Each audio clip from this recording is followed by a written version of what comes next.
to someone who had the virus at the CPAC conference. The president was there too, but he has not been tested. White House Press Secretary Stephanie Grisham says President Trump has not taken a COVID-19 test because he, quote, did not have prolonged close contact with any patients. The White House says there is no indication that the president or Vice President Mike Pence, who both spoke at the conference, were ever in close proximity to the affected person. Fox's Sean Lanchel. Treasury Secretary Stephen Mnuchin says the economy will withstand the challenges of the outbreak. Coming into the situation with the coronavirus, the U.S. has the most resilient economy in the world, and we couldn't be more pleased that the president's economic programs of tax cuts, regulatory relief, and trade have put the economy in a very good position. But the president will speak with congressional leaders on Tuesday about possible payroll tax cuts for workers impacted by the outbreak, including the airline and hospitality sectors. Many of the passengers who'd been stuck aboard that cruise ship held offshore from San Francisco are now back on solid ground. They disembarked Monday after the ship docked at an unused shipping terminal in Oakland. Americans on board are being taken to military facilities around the country for 2 weeks quarantine. Canadian and British citizens are being flown to their home countries on special charter flights. One couple aboard that ship has now filed suit against Princess Cruises, claiming a lack of screening protocols put the passengers in danger. They're asking for $1 million in emotional distress. America is listening to Fox News. Mescla Tomorrow Fusion Bistro in the Grand Plaza Hotel in Tumon is now introducing an at-table all-you-can-eat breakfast menu from 7 a.m. to 11 a.m. every Saturday and 7 a.m. to 2 p.m. every Sunday. Enjoy some quality time with your friends and family with some of your favorite local cuisine, from their waffle, hotcakes, and French toast station to their eggs and omelet station and a variety of scrumptious desserts. Weekends at Mescla Bistro in the Grand Plaza Hotel just got hotter. New year, new menu. Call 969-2652 for reservations. Some restrictions apply.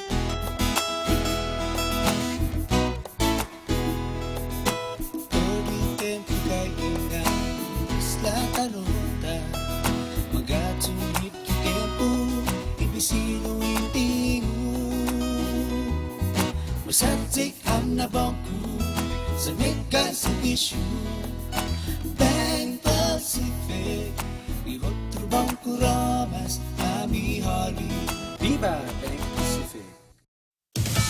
China's President Xi Jinping meeting with healthcare workers and touring facilities in Wuhan, China, where the coronavirus outbreak is believed to have started.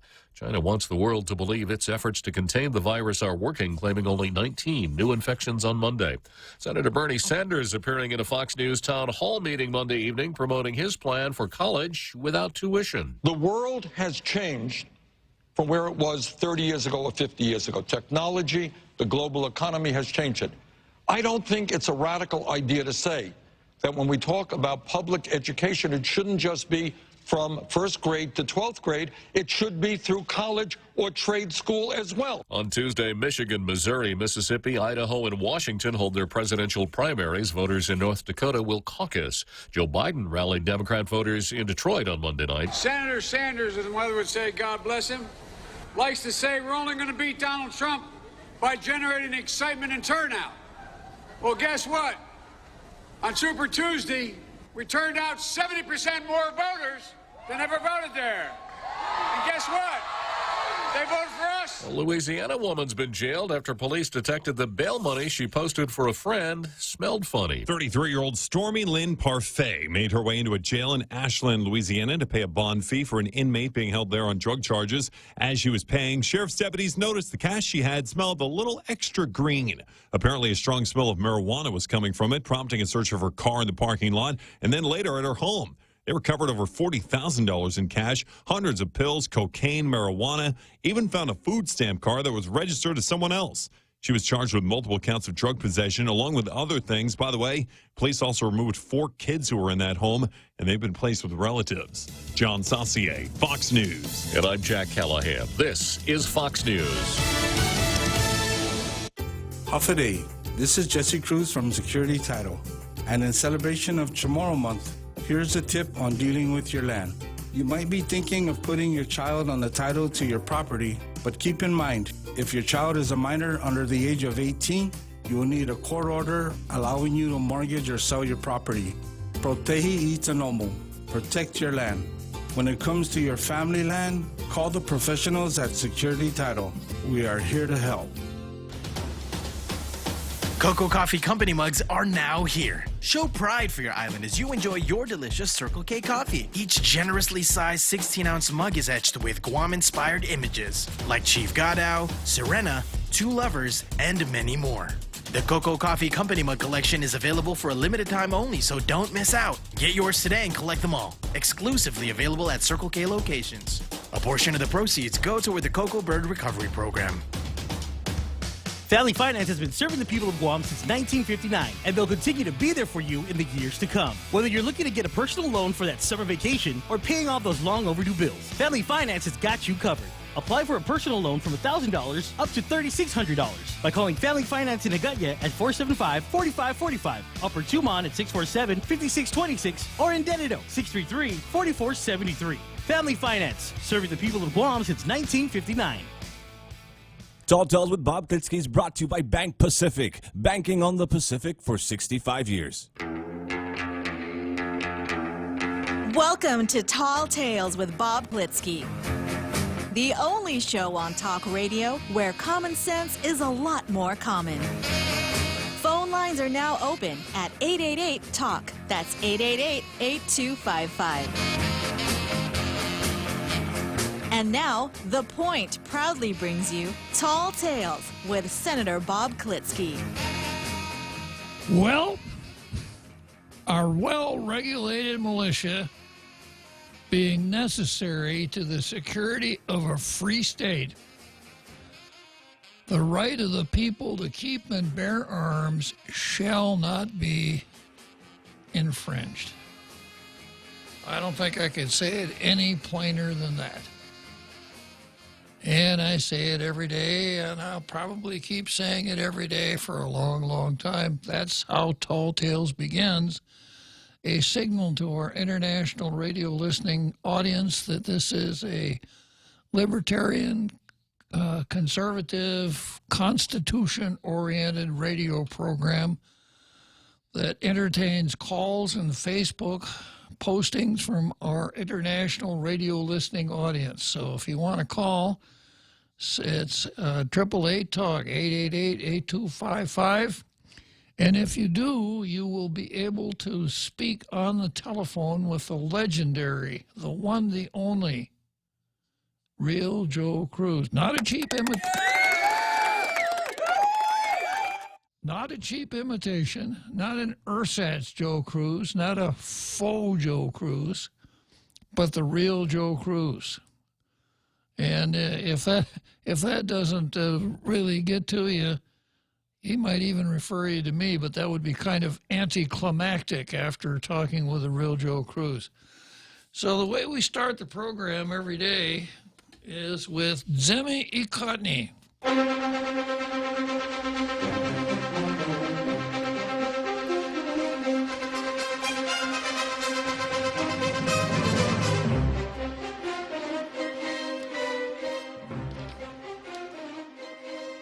And in this portion of the program, I beat up on the Daily News for not running local editorials. Today's no different. I think about 10 days ago, they ran 2 editorials in a row and got 2 blue stars in a row, and I guess they're resting on their laurels now, because today, same old stuff. They run boilerplate from Gannett News Service or USA Today and feel like they've actually written an editorial. Then I'll go from there to the Post, which has been kind of in a slump lately. The Post hasn't gotten a blue star for quite a while, and they're probably not going to get one today either. Today, it's administration's economic plan needs to address community concerns. The administration is touting a 5-point plan as a way to assist individuals, families, and businesses through the economic slump created amid fears of the coronavirus. The plan, however, doesn't address the concerns that residents and businesses have raised. The top 2 being protection from price gouging, and I'm going to come back to that, and the minimum wage increase. In the CNMI, the government has declared a state of emergency. They've frozen the cost of goods.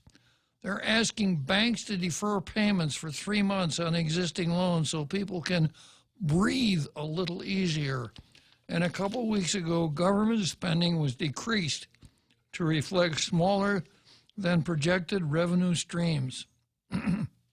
Here on Guam, the Leon Guerrero Tenorio plan proposes, one, that businesses take the opportunity to delay payment of 40% of business privilege tax owed over the next few months. Even if businesses do this, they still have to pay the full BPT, which means there isn't any relief.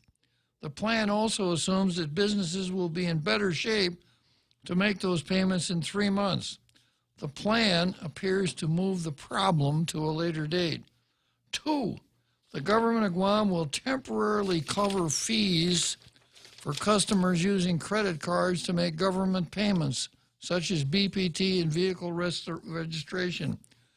We're not entirely clear on whom this would help. Considering the cost of credit card fees charged by the government, most people use cash or checks. 3, to offer small business loans up to $50,000 through the Guam Economic Development Authority's programs, with the initial payment deferred for 90 days to assist tour operators with cash flow needs. This looks like it mirrors the new federal law that allows for small business loans. The loan assumes, however, that a business will be in a position to make payment in 3 months. Additionally, not all businesses want to borrow to cover operational expenses. Neither a lender nor a borrower be. That's what my old Aunt Florence used to tell me. Borrowing is usually an option for capital expenses, not operational expenses. Businesses are more likely to reduce costs by reducing overhead costs, which includes employee hours, than to try to repay loan plus interest with decreased revenue. 4, to rebate a percentage of airline landing and apron fees to assist carriers with fixed costs. The airport authority and its board of directors have not approved this option, though it seems to make sense. It would be an incentive for airlines not to cancel additional flights or lay off workers. 5, to request that utilities consider offering payment plans on bills residential customers who can demonstrate financial hardships due to COVID-19. Now, I heard on the Roy Gibson show that this has always been the case with your power and water bill. There have always been deferred payment plans. So this isn't anything new. The option will likely have to be approved by, well, anyhow, it's probably already in place. The governor said the government would implement austerity measures, but said there would be no reduction in government services. When asked what those measures were, Governor Leon Guerrero said only that the administration has curbed overtime expenses. Whoa, that's encouraging. Yeah. And has been disciplined in spending. She also said hiring would continue in areas they feel are needed for public service. The bottom line is the Leon Guerrero Tenorio administration plan is out of touch with reality that families and businesses are facing. Out of touch with reality.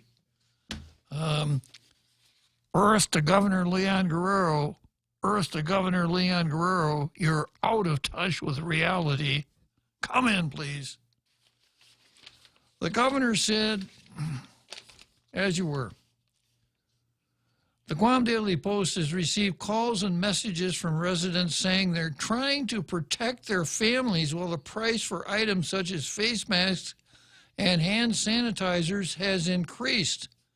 They're worried about price gouging. Oh, price gouging. Saying that protecting their families may soon become unaffordable.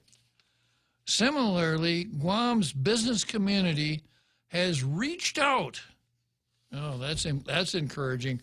the business community has reached out.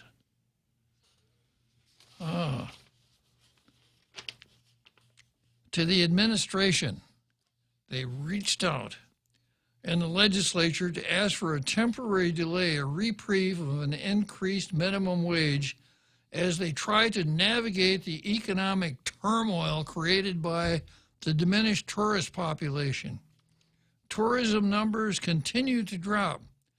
GIAA reported a total of 346 flights have been canceled as of Monday. That's a loss as many as 56,000 passengers and an economic impact of 5.6 million if we assume all those seats were taken. GVB, at last count from nearly 2 weeks ago, reported more than 30,000 cancellations of reservations. Out of an abundance of caution, the Leon Guerrero Tenorio administration denied a cruise ship's request to dock on Guam next month. That's a decision we understand because there has to be a way to safeguard our community's health. But the other side of that is the economic impact. The few hundred people who would have landed here were potential patrons of local shops, restaurants, and malls, and how that needs to be addressed. The Team Guam plan is a start, but the island needs more. It needs the government to listen to the concerns of the people.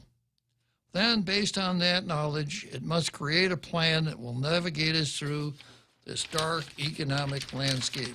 So, two things here that that the Post is critical of. Let's see. No temporary decrease in the minimum wage, and not enough protection from price gouging. Well, I've done this before, but I'm going to take on the subject of price gouging again. Now, let's make sure we know what it is that we're talking about. Price gouging means this. Let's say we take an article. Let's say it's a little bottle of Purine that ordinarily sells for $2. Well, now the demand for Purine has gone through the roof.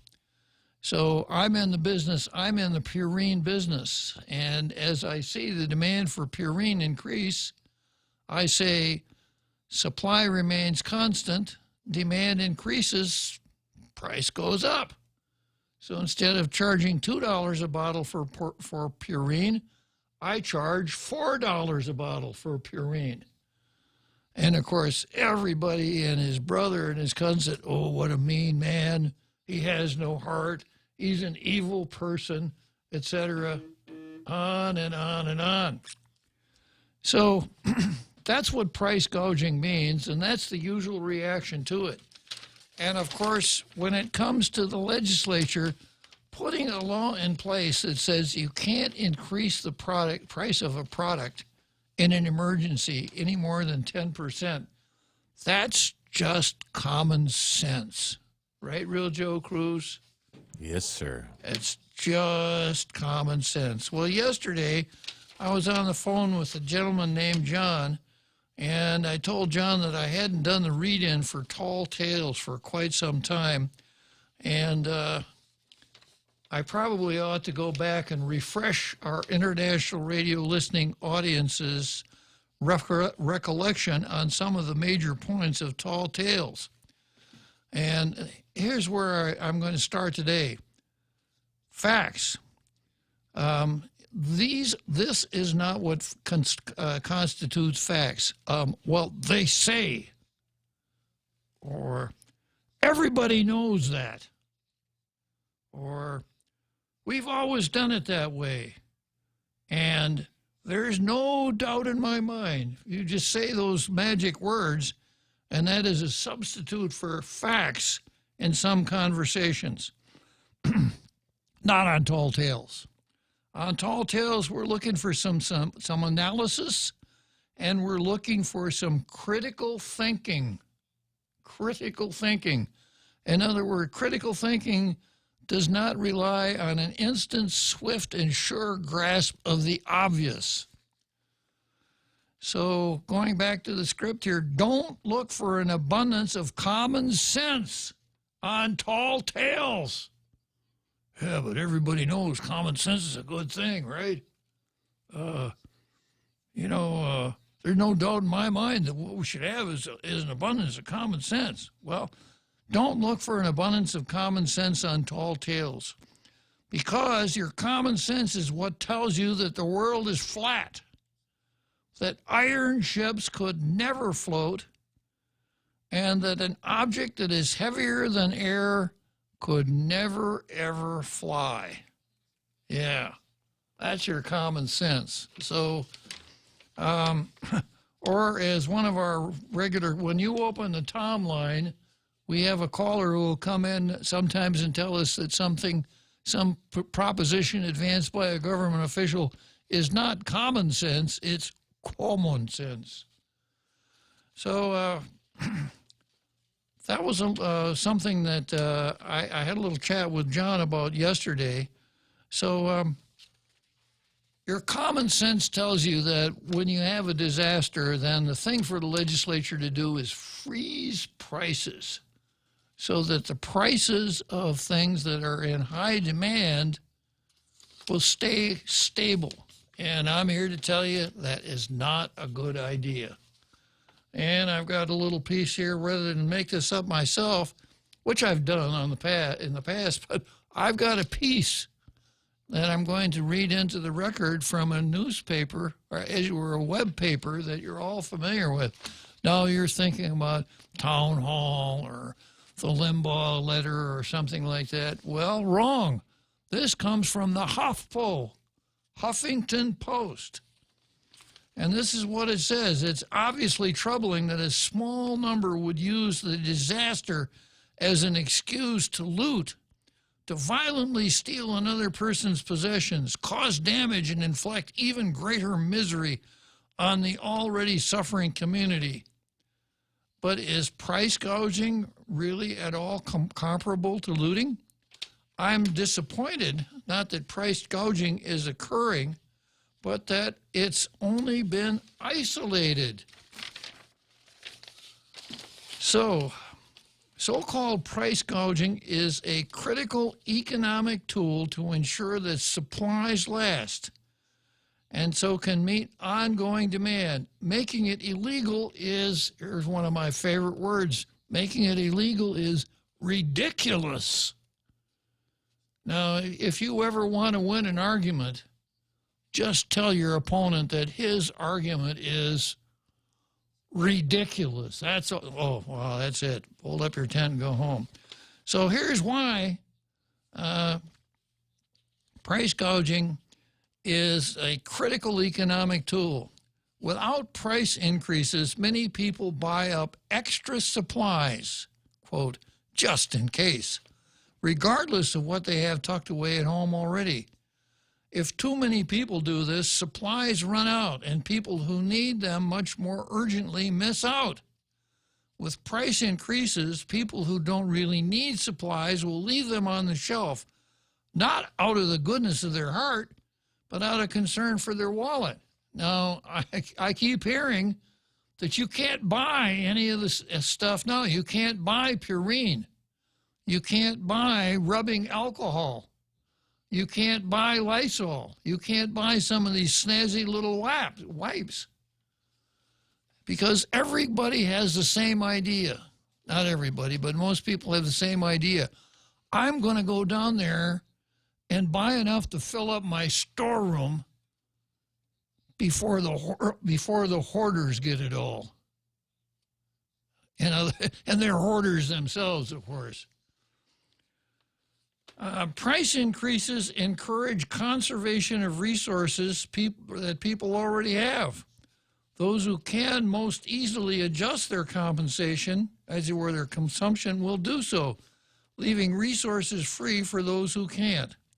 People might, for example, use their cars more sparingly to avoid having to fill up while prices are inflated. Now, Here's an example. We're heading into condition 2 or whatever it is that they call it now, right? And I got 3/4 of a tank of gas in my car. What am I going to do, Real Joe Cruz? You're going to fill up your tank, sir. You better Hong Kong believe it. Yeah, I'm going to fill up my tank. And what is my neighbor going to do? It's going to fill up his tank, sir. And what's his neighbor going to do? He may do the same thing. Yeah, so what do we wind up with? Everybody with a full tank of gas, right? Yes, sir. And long lines at the gas station, etc.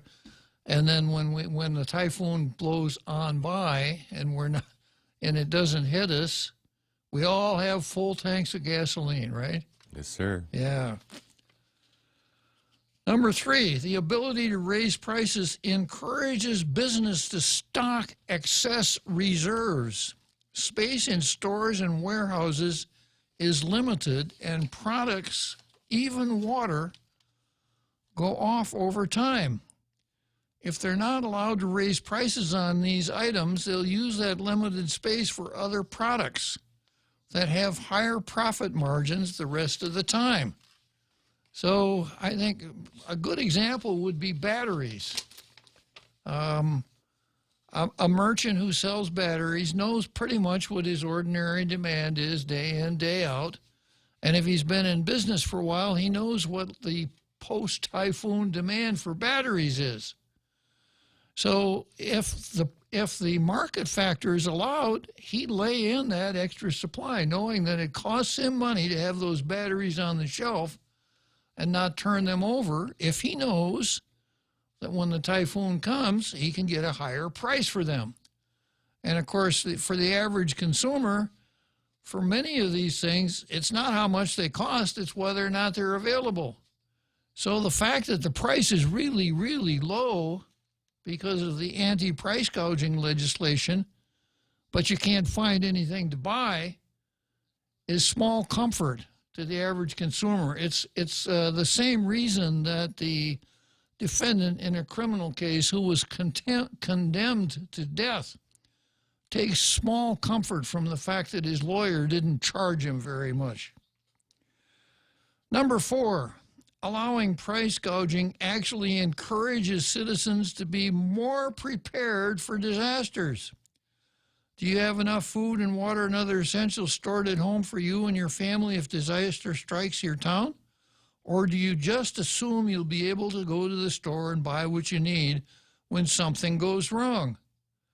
Knowing that prices might double, triple, or more during a disaster is a pretty big incentive to go and stock up now instead of waiting until it's too late, even for that person who lives right next door to Kmart.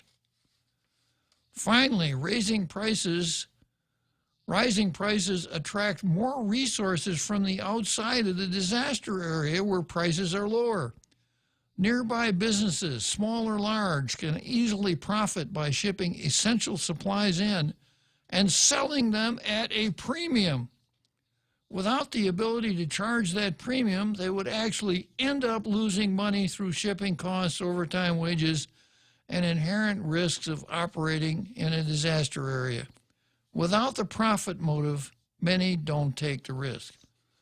So, here's an example. In the United States, corporate giant Walmart, a common target for anti-capitalist complaints, actually hires a team of weather guessers to predict extreme weather events so they can ship extra goods to areas likely to be affected. Walmart does this to make a profit. Oh, my goodness. I knew that. About the only reason Walmart's in business is to make a profit.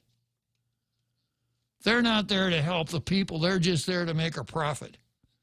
But the end result, Walmart brings in those supplies to make a profit, but the end result is they ensure critical supplies are available to the public when they're most needed. In fact, the more people and businesses that attempt to, quote, exploit the shortages, the less prices will actually increase as all the new suppliers compete against each other. One couldn't sell water for $5 a bottle if Walmart were selling it for $3.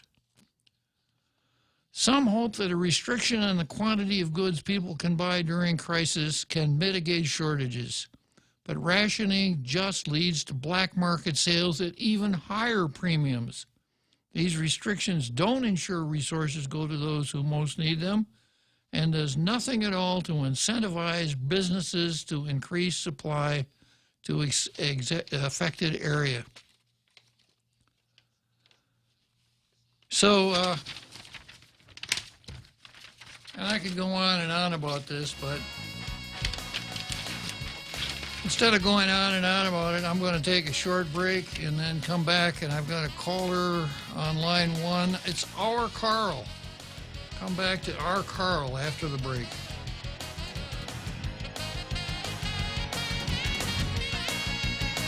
The Extra Point with Jerry Roberts of Guam Training every morning on The Ray Gibson Show. As the saying goes, some people feel the rain, while others just get wet. I'm Jerry Roberts, and at 7:20 a.m. on The Ray Gibson Show, we're going to line you up on the right side of that little piece of reality. You can find daily transcripts of The Extra Point at guamtraining.com. Tune in every weekday morning at 7:20 for The Extra Point with Jerry Roberts, brought to you by Guahan Insurance Services and First Hawaiian Bank on 93.3 The Point. At the mall, as you enjoy your shopping, dining, or entertainment, you could also win 3 great cars from Atkins Kroll and thousands of prizes in Micronesia Mall's Cars, Prizes, and Getaways game. Present your mall receipts and have a chance to win the renowned performance Chevrolet Camaro, the unapologetic rugged Toyota 4Runner, or the head-turning Lexus ES350 Luxury. Getaways to Manila, courtesy of Philippine Airlines, plus prizes from Foot Locker and Burger King. The more you shop, the more chance to win in Micronesia Mall's Cars, Prizes, and Getaways game. Cocoa Coffee Company is now available at Circle K. Single origin coffee beans, carefully sourced and locally roasted to give you the freshest cup of coffee Guam has to offer. Grab a cup that's brewed every 30 minutes or purchase a bag of the locally roasted whole beans. Flavors now serving: light medium roasted Ethiopia and medium dark roasted Jamaican Blue Mountain. Exclusively available at Circle K. With every Cocoa Coffee Company purchase, a portion of the proceeds will go towards the Cocoa Recovery Program. Talk Tells with Bob Klitzkie is brought to you by Security Title, when you absolutely need confidentiality in your real estate transactions. Now, more Tall Tales with Bob Klitzkie. Spitting truth like watermelon seeds at a summer picnic. Call now, 888-TALK, 888-8255.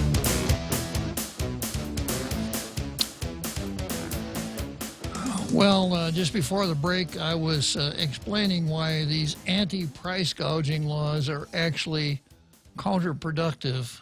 The simple way of explaining it is that price control on goods probably means that the price will be really low, but you won't be able to buy anything because the market factors will see to it that those goods are all gone at the lower price. I have someone who is a disciple of Thomas Sowell on the line here. It's our Carl, and I expect our Carl has some thoughts about anti-price gouging laws. Am I correct on that, our Carl? Yeah, kind of, Bob. I just have a few thoughts on that demonized word profit. One of the earliest people that attacked that idea of profit was Marx.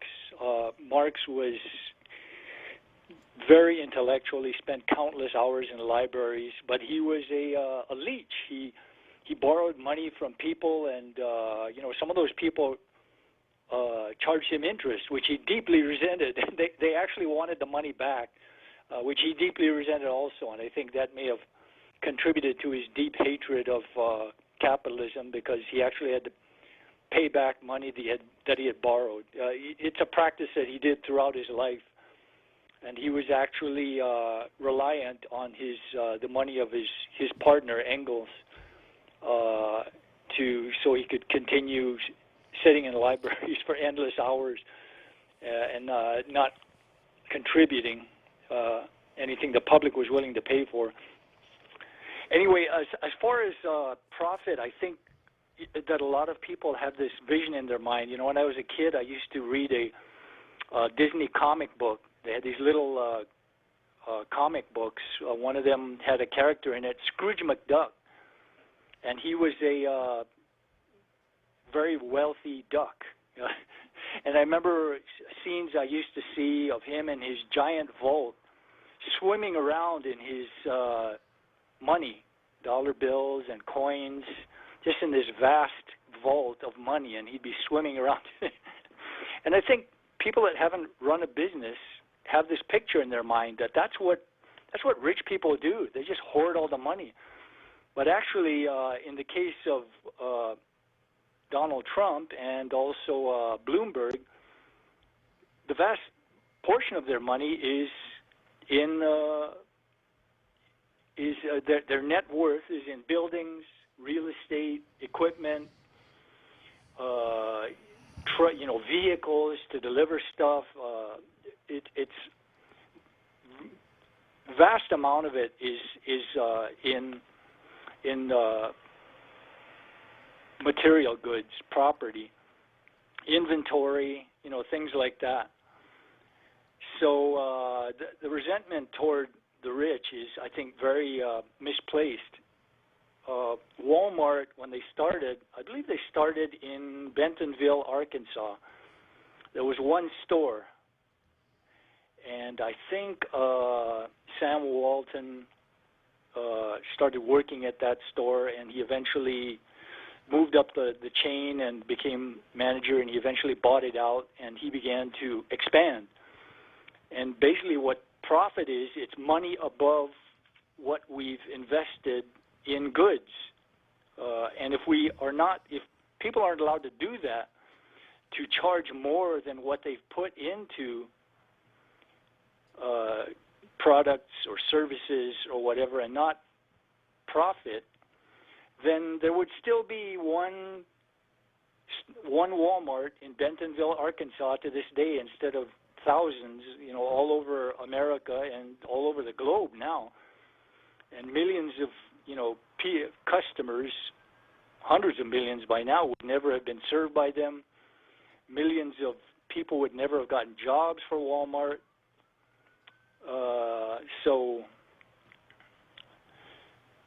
I think profit is, the left has succeeded in demonizing the word, but it's actually given us tremendous blessings, all of us. I think it's highly misplaced, the demonizing of profit. Well, this idea of anti-gouging laws is anti-profit. That no one should be allowed to make a profit just because he's providing something for which there is a high demand. If the demand isn't so high, then it's okay to make a profit. But when there's high demand, then you really shouldn't make a profit. And as you pointed out, prices are just signaling devices, telling basically capital, all kinds of capital, human capital, financial capital, where it should flow to. And the really nice thing about the system is that when people aren't good at managing capital, the consumers drive them out of business. And that capital gets reallocated, gets bought out by other people and flows to other people that can manage it better. So the people that end up with the capital are actually people who have proven themselves able to manage it well in order to grow enterprises, create jobs, create products and services. And the market, millions and millions and millions all around the world, billions really, of consumers reward them. And every single penny that goes to them is a vote for that person, saying, yes, you've created a product or a service that I think is worth more to me than the money in my pocket. I'm going to exchange for it, and it'll enrich my life more than if I just kept the money in my pocket to myself. Well, I think the government should be giving away all this stuff for nothing. Bernie Sanders said. Yeah, that hasn't worked out very well around the world. But, you know, like they say, well, that wasn't real socialism. Yeah, that wasn't the real thing, or the people that were trying to do it were the wrong people. Well, it'll work really well if we get the right people and the right kind of socialism. We only got to try it for the 578th time. Just because it didn't work the first 577, we shouldn't be discouraged. Yeah, there's always those fateful words, you know, this time will be different. Yeah. And it's really kind of arrogant because they're saying that, like, for example, some people, you know, say that, well, you know, Castro just wasn't, you know, Fidel Castro wasn't doing it the right way. And basically what they're saying is, well, if I was there, if I was the dictator, I'd have done it the right way. Because I know what real socialism is, you know, and he didn't know, or Stalin didn't know, or Lenin didn't know, you know, but I know what it is. And if I just be given my chance, it'll be different. And, you know, we've been shown over and over and over that that is not true. You know, that power tends to corrupt, and absolute power corrupts absolutely. And what happens in those systems is that the elites, and the socialist, say like the Chinese Communist Party, the elites running the whole thing, they become the 1%. They shop at all the government stores where the commoners aren't allowed. They have the best jobs. They have the best houses. They drive the best cars, the limousines. They're the 1%, you know, and to imagine that if you just overthrew the system that, you know, then the 1% would no longer exist. There's always going to be a 1%. Yeah, but the 1% in a socialist system are different because they have pure hearts, which is really, really what it's all about, right, Carl? Yeah, exactly. Yeah, but, you know, human nature is what it is, and capitalism or socialism has to deal with it regardless. And it's not a perfect world, you know. There are corrupt capitalists, and there are corrupt socialists, too. Well, a good communist, a good Marxist believes that human nature can be changed, that the dictatorship of the proletariat will change human nature and change it in such a way that we do live in a perfect world. And because this is the end goal, all different kinds of rather rough or corrupt means to get there are tolerable because the oppression of the bourgeoisie would stand in the way of mankind's, this kind of improvement for mankind. Anyhow, Carl. If I could just make one quick comment. Sure. I always like to cite the research of Professor E.J. Rummel. He did quite a bit of research on the phenomenon of what's called democide, which is being killed by one's own government. He worked out of University of Hawaii, I believe. If you Google democide, one of the links that will come up will be his web page at University of Hawaii. He may not even be alive anymore. But through his research of thousands of documents and cases, he came to the conclusion that in the 20th century, over 262 million people were killed by democide. The vast majority of them through, his web page shows it divided up by country, USSR/Russia, China, you know, North Korea, et cetera, The vast majority were killed from countries with a small leftist elite that were given power. And his bottom line conclusion of all his research was that concentration of power is the most dangerous thing on earth. That's a good point, Carl. That 262 million doesn't count all the trillions of dollars of property that was stolen, personal freedoms that were destroyed. So anyway, Bob, thank you for allowing me to add my 2 bits. I sure appreciate it. Thank you, Carl. So concentration of power is the evil, and that was the genius that the founders equipped us with when our country started, where we had divided sovereignty. We had in the beginning 13 states that were sovereigns and a central government that was a government of delegated powers, and that government of delegated powers had three independent branches. Thomas Jefferson put it pretty well. He said that if men were angels, we wouldn't need, or if angels ran government, we wouldn't need government. So Thomas Jefferson's answer was that we must match interest against interest. And it worked well, perhaps up to the Civil War. And we've been drifting from there to the point where more and more concentration of power, so that I no longer use the term federal government. I use the term national government to refer to the folks in Washington who think that they are the national government and that they can govern through 50 administrative districts, etc. So that's the first item on the card. Moving right along to the next item on the card, which is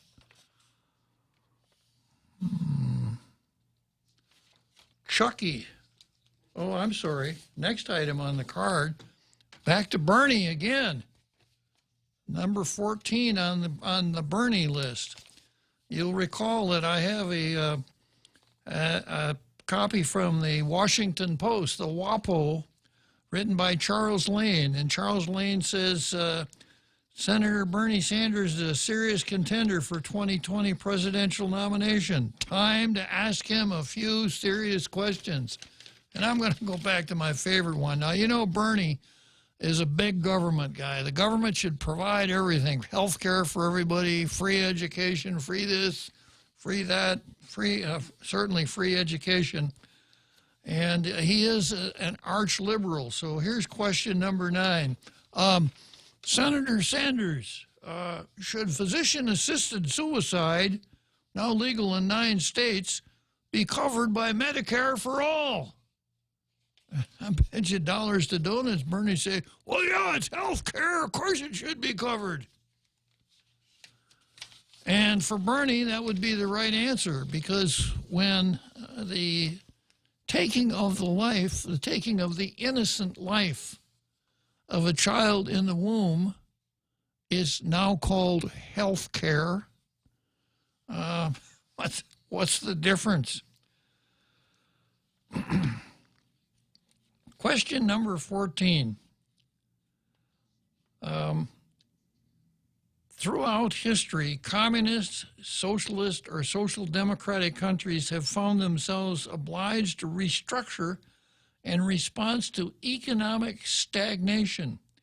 Examples range from China's post-Mao reforms to Sweden's overhaul of its welfare state in the 1990s.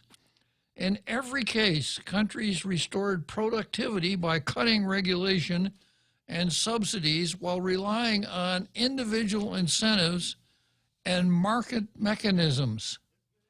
Why do you think that is, Senator Sanders?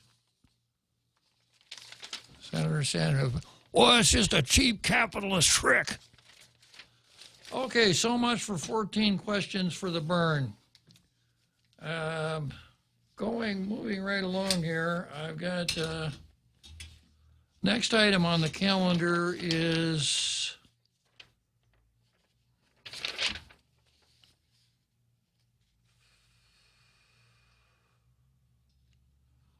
Chucky versus the Supreme Court of the United States. Is it Chucky or Freddie? No, it's Chucky. Yeah, right. Yeah, so I have a piece here from Jonathan Turley, a very good legal commentator, and he's commenting on Chucky's latest performance. Chucky, of course, is Charles Schumer, Senator Charles Schumer of New York, the minority leader of the Senate. And here's the column. I'm from Brooklyn. That statement made by Senate Minority Leader Charles Schumer was meant to excuse threats he has made against 2 conservative justices the day before on the steps of the Supreme Court. His apology seemed to be a mix of claiming license for all New Yorkers to use strong language, claiming justification because some justices are working hand in glove with Republicans. This was like a bizarre road rage defense from a Brooklyn driver who apologizes for the situation but explains that it was all due to the lousy driving of the other guy. The problem is that this is the latest pattern of Democrat leaders attacking and threatening jurists if they rule the, quote, wrong way in certain cases. Okay, well, let's take a short break, and I'll come back to Chucky, and I'll finish up Chucky before the big halftime show. Mezcla Chamorro Fusion Bistro in the Grand Plaza Hotel in Tumon is stirring up some of your favorite drinks all night long. Come down on Wednesday and Friday nights from 5:30 to 10 p.m. Indulge in some of your favorite local cuisine and pair it with your favorite drink. From our ice-cold beers, our finest selection of wines and liquors, to our top-notch cocktail specials, your friends at Mezcla Bistro Tumon are ready to serve you. Why limit happy to only an hour? The Mezcla family reminds everyone to drink responsibly. See you on Wednesday and Friday night. If you own a Toyota, please listen to this. It could help you avoid injury, maybe save your life. The Takata airbags installed in certain Toyotas can explode and shoot out sharp metal fragments at people inside the vehicle. You don't need to be in a collision. They could explode any time. In the U.S., these airbags have caused 26 deaths. There's been a worldwide recall of Takata airbags, and most have had the faulty parts replaced. But here in Guam, there are still over 3,000 Toyotas on the road with potentially lethal airbags, and yours could be one of them. So please, take your Toyota to Atkins Crow, even if you didn't buy it from us, and get the inflator replaced. It costs you nothing, it takes just about an hour, and it could save a life, yours or someone you love. The AK song says we're here for life. That's never been more true. At Atkins Crow, we're here. Tall Tales with Bob Klitzkie is brought to you by Bank Pacific, banking on the Pacific for 65 years.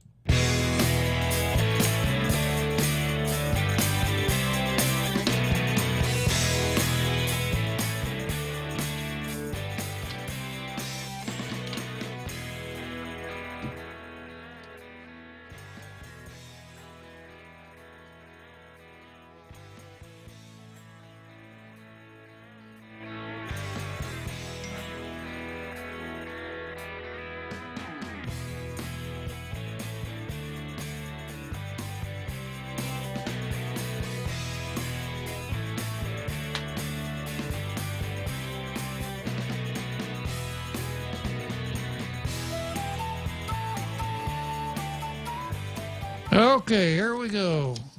Back to Chucky. Chucky versus the Supreme Court.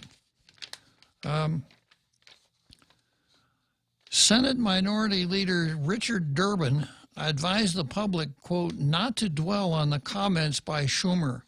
There is much more to dwell on than just this incident. Indeed, Democrat senators, including Durbin, have made threats against the Supreme Court and the judiciary. It's certainly true that the media has not dwelled on these attacks, at least not from Democrats, the mainstream media. Another New Yorker has used strong language to attack jurists, and many of us have criticized President Trump for those comments. Not surprisingly, Schumer has not cited a New York license for Trump to do as he did, perhaps since Trump is from Queens, not from Brooklyn. Indeed, Schumer recently denounced Trump for criticizing the judge in the trial of Roger Stone. Schumer called on Chief Justice John Roberts to, quote, defend the independence of the judiciary from such unwarranted attacks. Roberts did speak out, but against Schumer, not Trump. The reason was, unlike Schumer, Trump did not threaten the judge. The criticism was highly inappropriate, as many of us said at the time, but was not a threat. It was not Schumer saying that the two conservative justices will not know what hit them if they go forward with these awful decisions. That's what Schumer said. Schumer was referring to a specific case and warning Justices Kavanaugh and Gorsuch that they will, quote, pay the price if they rule against his view of the proper outcome. When Roberts condemned that outrageous attack, Schumer criticized Roberts until pressure grew for an apology. Democrat senators opposed censuring Schumer, while Durbin and others also criticized Roberts for publicly rebuking him. The reckless rhetoric by Trump is always widely covered, yet much of the media has ignored equally troubling attacks from Democrats. Not long ago, Durbin joined Senators Mazie Hirono, Mazie's one of my favorites. Well, I won't forget how she handled herself during the Kavanaugh hearing. Kirsten Gillibrand, Richard Blumenthal, the war hero, and these people joined a brief written by Senator Whitehouse. The brief contained a raw threat that if the justices did not side with New York in a gun rights case, the senators would stack the court with new members. Whitehouse warned the court to, quote, heal itself before the public demands that it be restructured in order to reduce the influence of politics. Nice talk, senators. Really nice talk. By influence of politics, Whitehouse meant ruling against the views of Democrats, and he threatened political retaliation in response.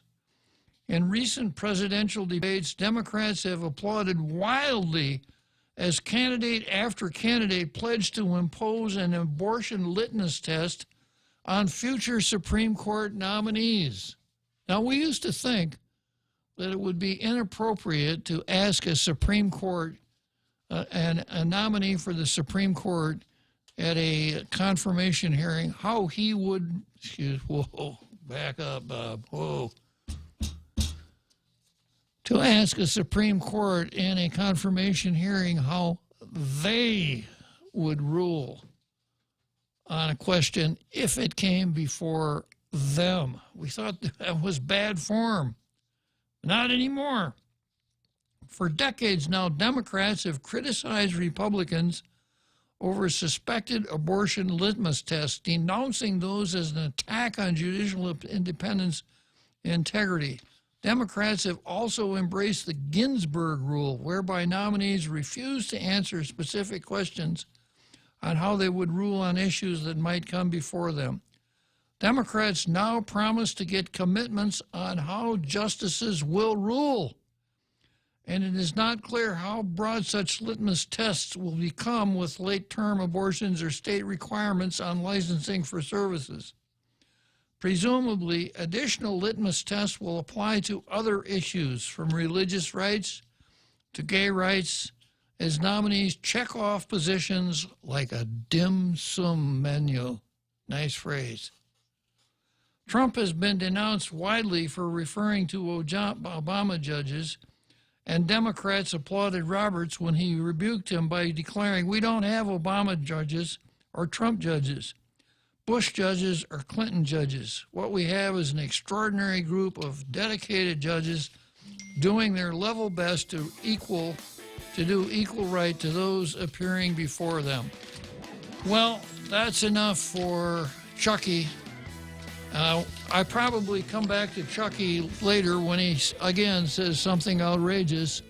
But now let's break for that big halftime show that we've all been looking forward to.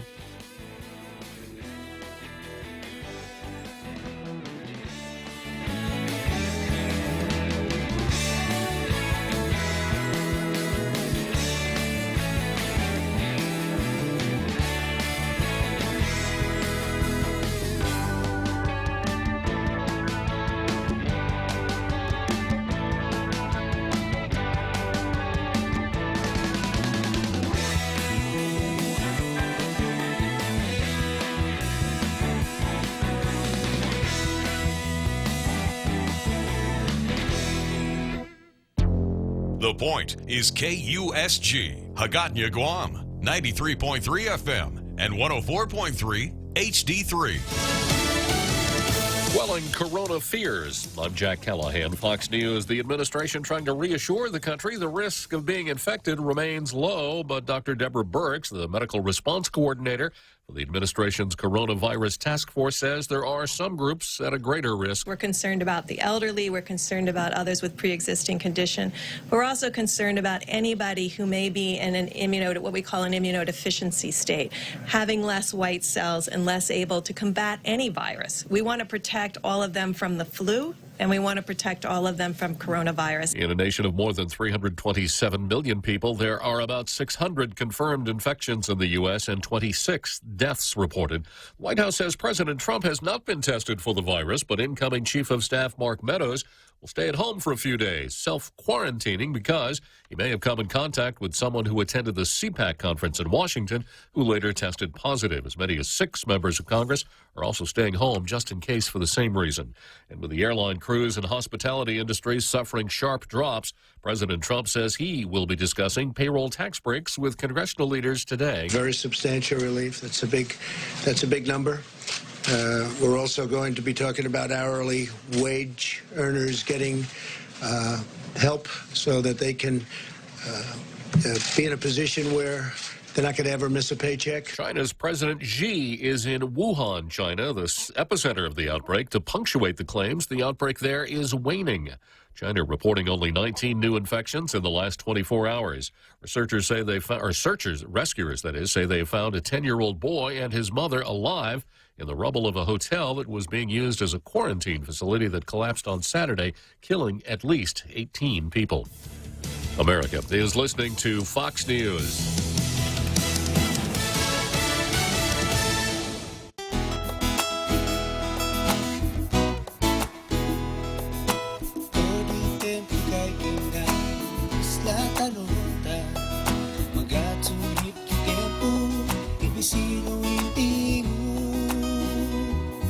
Masatik ang nabangku sa mega servisyo Bank Pacific Ihot trubangku ramas Ami hali Viva Bank Pacific. Mezcla Chamorro Fusion Bistro in the Grand Plaza Hotel in Tumon is now introducing an at-table all-you-can-eat breakfast menu. From 7 a.m. to 11 a.m. every Saturday and 7 a.m. to 2 p.m. every Sunday. Enjoy some quality time with your friends and family with some of your favorite local cuisine. From their waffle, hotcakes, and French toast station to their eggs and omelet station and a variety of scrumptious desserts. Weekends at Mezcla Bistro in the Grand Plaza Hotel just got hotter. New year, new menu. Call 969-2652 for reservations. Some restrictions apply.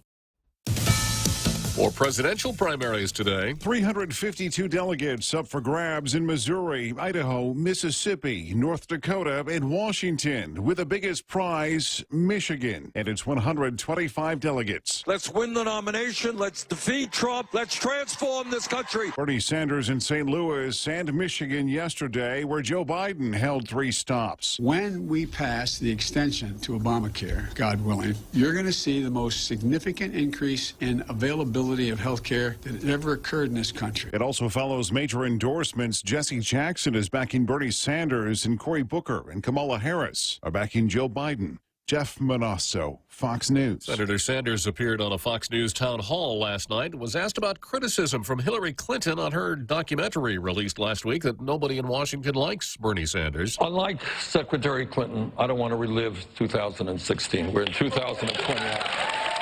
Acclaimed Swedish actor Max von Sydow has died. Von Sydow, who earned 2 Oscar nominations and starred in numerous films, is best known for his role in The Exorcist from 1973. The power of Christ compels you!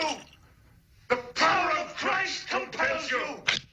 The power of Christ compels you! He also starred in Sidney Pollack's 3 Days at the Condor in 1975 and Steven Spielberg's Minority Report in 2002. More recently, von Sydow appeared in Star Wars: The Force Awakens in 2015 and played the Three-Eyed Raven on HBO's Game of Thrones, for which he received an Emmy nomination. Max von Sydow was 90. Tanya J. Powers, Fox News. After a terrible day on Wall Street Monday, Asian stock markets have closed Tuesday higher, and Dow futures are ahead more than 840 points. On Wall Street Monday, all 3 major indices dropped more than 7%. I'm Jack Callahan. This is Fox News.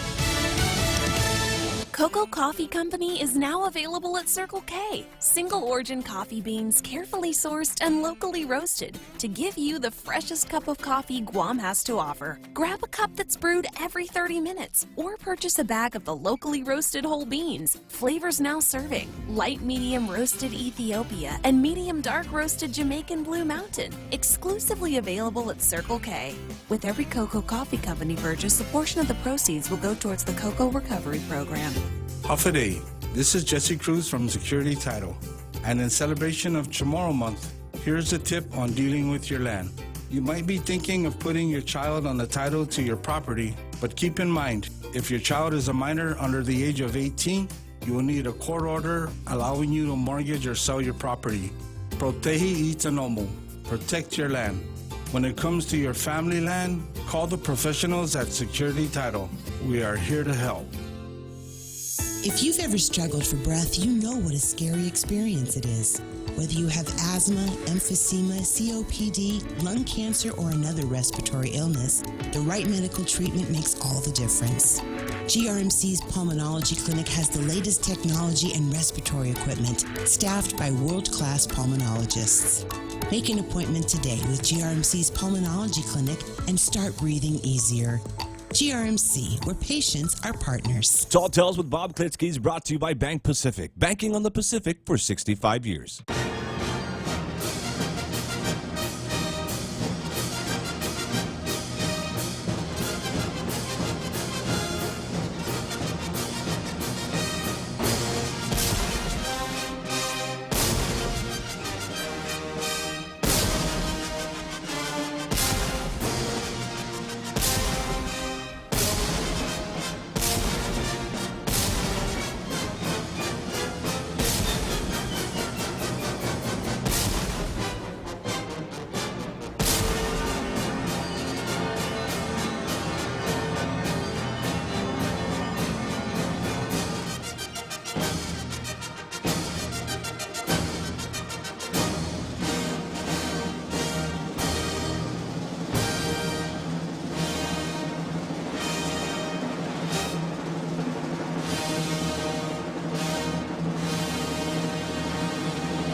So here we are, back from that big halftime show that we all know and love so well.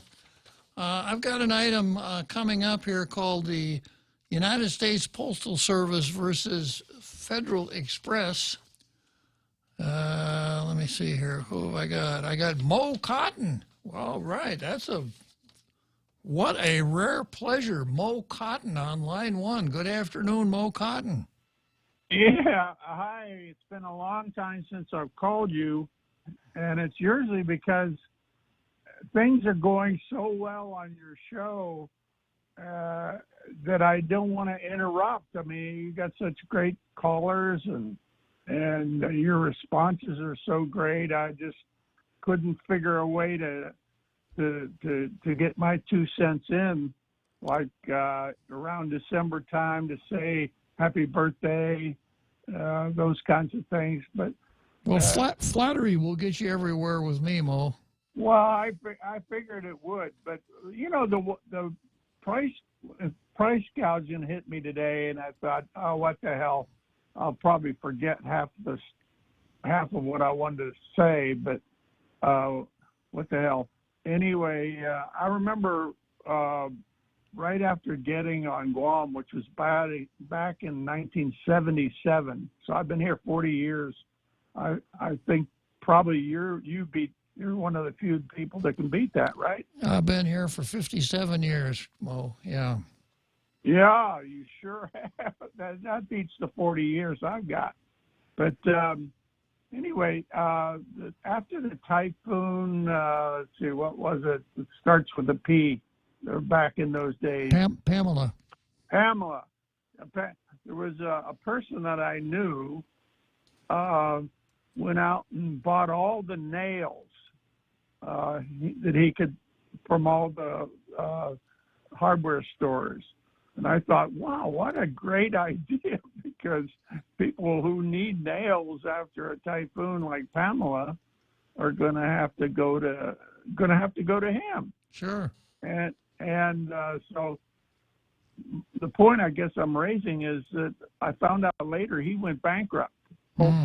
His little plan, which point I'm making is that just because you're price gouging doesn't necessarily mean you're smart at it. You could just be picking up the wrong products and have more trouble than you're worth at this point. And what do you think about that? Well, that's right, Mo, and that's the key. Why people should be That's why the price control is the wrong thing, because whenever people stock up on something, there's a risk involved. So let's say right now you had some way to bring in large quantities of purine. Let's say you had a supply chain that went from here to Taiwan, and you had the ability to bring in an entire container full of purine, and you figure, man, the way it's going, this stuff is going to sell like hotcakes. So you sink a lot of money into bringing it down here, putting it in a warehouse and all that sort of thing. And a week after you do that, something happens, like a vaccine is invented, or some dynamite cure comes along, and all of a sudden the demand for purine goes back to where it was before coronavirus. Yeah, or there's a competitive product that comes out that everybody say, hey, I never saw that one before. Maybe I'll buy that. And that's the risk. That's an essential part of capitalism, that people who invest their money take a risk. And when they take the right risk and it pays off, they make a profit. That's why they're willing to take the risk. But if we have these anti-gouging laws, then there really is no risk to take. And what happens is you just wind up with shortages. Well, what do you think about my comment, though? Am I not finally smart enough to get on your show and come up with something unique? Oh, you're always welcome, and you're always a great addition to the show, Mo. Well, I wanted to remember that one, because I just got on the island, and that guy was.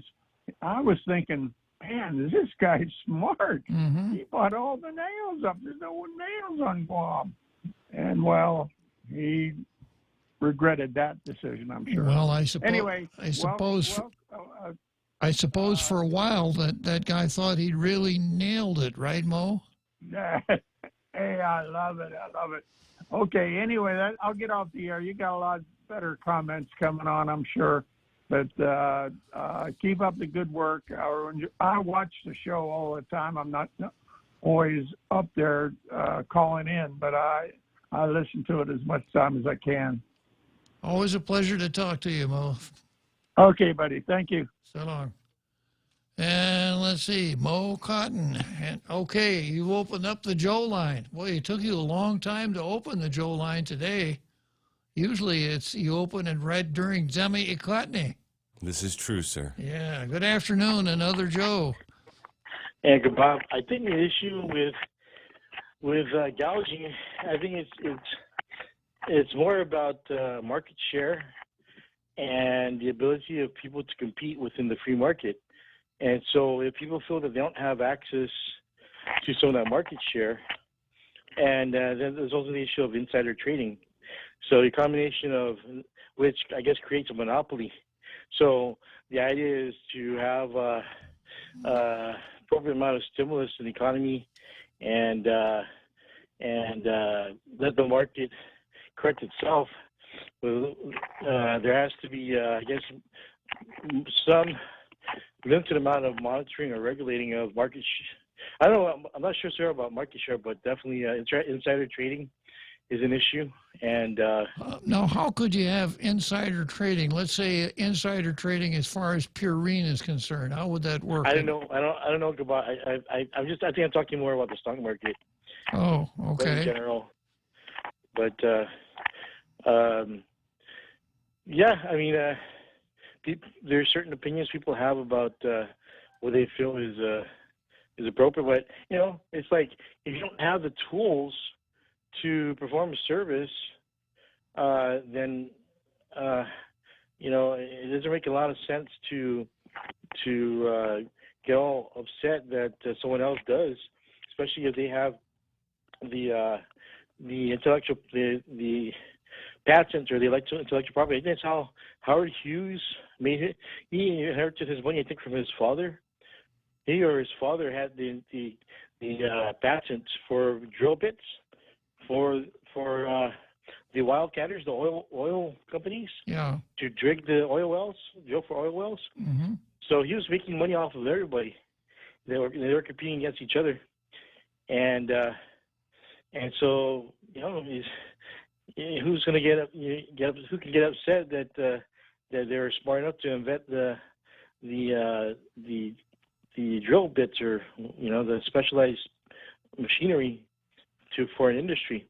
We just have to keep up with technology, and they did the same thing with, I think, Bill Gates and was it Microsoft and with Steve Jobs, and then now they're looking at Facebook whether they should break that up. So I think that's why you need these impartial judges, Uncle Bob. Instead of people who cater to special interest groups, because that becomes a slippery slope. You start now the issue is with the abortion rights or pro-abortion groups, and the next time is you keep adding to that list. What's next? Slippery slopes. Yeah, well, I don't like the idea of what's called critarchy, government by judges, and that's where we are in our country. The judges make more laws than the Congress do. There's a question that I want to ask before I let you go. Okay. About is what would you define as identifying a new nation or the beginnings of a nation? Of course, the French were the Franks and Charlemagne. I think the history is if I have that part of history right.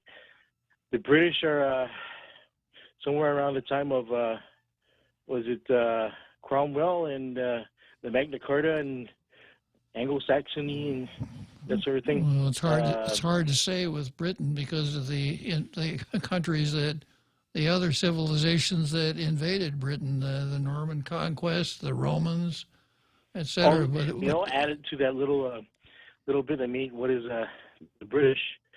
So, what would you say is more recent development of what you would call a nation? Would you say that Nauru was a nation? Would you say that what is a nation? Was it the Republic of Nauru or Nauru? Nauru? I suppose so. I suppose the best example of a new nation would be Israel. That's 1948. Mm-hmm. But you have to remember that nation and state are not synonymous with one with another. A nation doesn't necessarily have to have political boundaries. What would be the defining features of the Philippines being a nation? Well, the Philippines is a state, and is also a nation because of the various ethnic similarities and linguistic similarities amongst the people that live in the Philippines. So it's both a nation and a state. Well, the reason I asked is because, I like being an American. Like the idea that America continues to exist for the foreseeable, at least a few centuries, from my opinion, as long as they stay Christian. But I also like the idea of some sort of a Chamorro identity. I don't know that the Chamorro identity could ever be seen as a nation. Of course, Angel Santos, he was part of a group that called themselves Chamorro Nation for a while. Well, that's a big part of it. If you call yourself a nation, maybe you are a nation. It's a fluid term, and it doesn't necessarily require any kind of political recognition from a sovereign state. So, if you want to have a Chamorro nation, then you could do that, but you'd have to work at it. There you go. Thanks for your time, Bob. Appreciate it. Always a pleasure, another Joe. And then I've got Chris Duenas. Good afternoon, Chris. Half a day, Bob. I was doing my chores this afternoon, and I was wondering. I wanted to call you on a particular subject, but I was going to try to pick my time carefully. And I heard my friend earlier, Mo Cotton. Uh-huh. So if you were going to do a real estate deal, Mr. Bob, who would you pick? Well, Mo is in the dirt peddling business, isn't he? He's been. So would that mean you would pick Mo Cotton?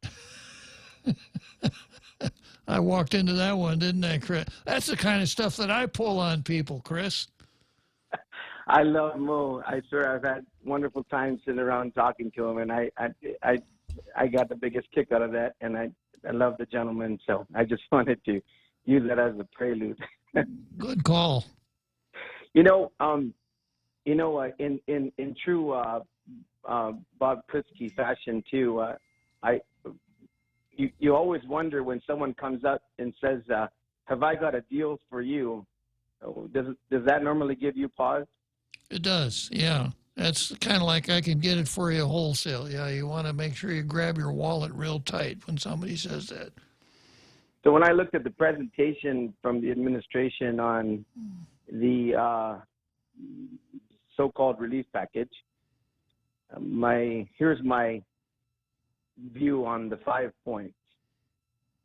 The first 2 points, basically the issue of the airport, that's an autonomous agency, and if they're not going to violate any bond covenants, any deals they go into is strictly between the board and that autonomous agency. I see that as something that's, can make the announcement, but that's an autonomous agency can do that at any time.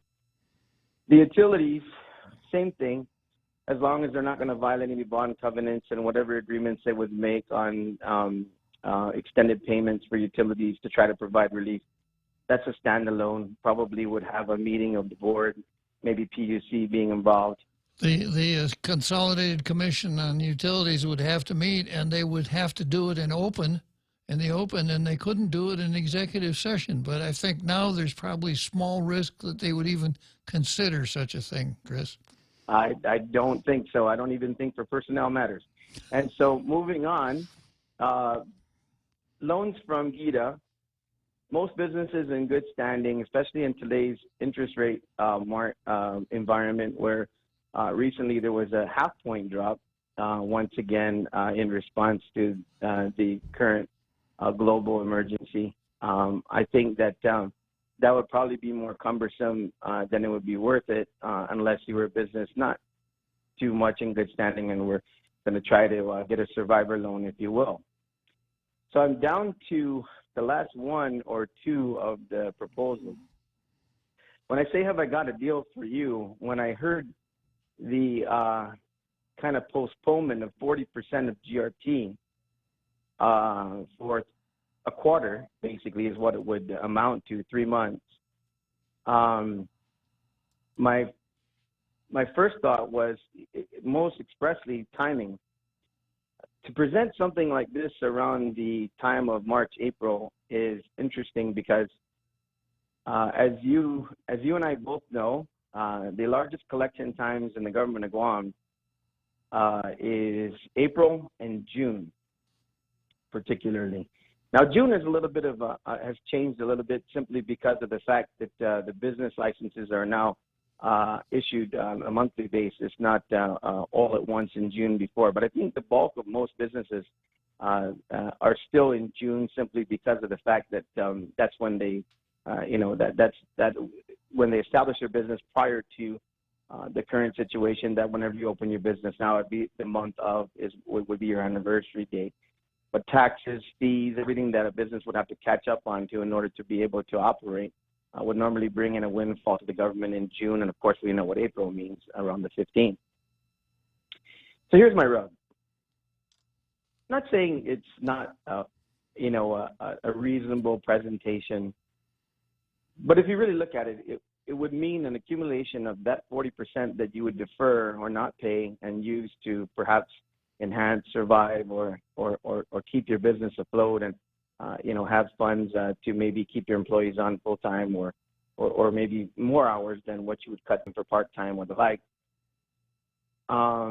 But right around that fourth month, which I'm sure they would come back to and say, okay, we hope you enjoyed that tax break or that break of having to pay that tax. But that accumulation would come due, I would think, because there's been no schedule that said you could amortize that over the balance of the business year or the calendar year or whatever else. So that would come due on the fourth month of that quarter, plus what was due that month. That would be like the government basically saying, during good times when we were collecting most of our taxes, we created a savings account through the businesses, and the windfall there for the government collecting those taxes now at 100% plus the past due will be just in time for the end of the fiscal year. The timing for having to make sure all tax refunds are paid that are status A, that would be just about the ticking clock right around October for making sure all that's paid. And the first quarter of the fiscal year, which you and I both know is the most difficult. Right.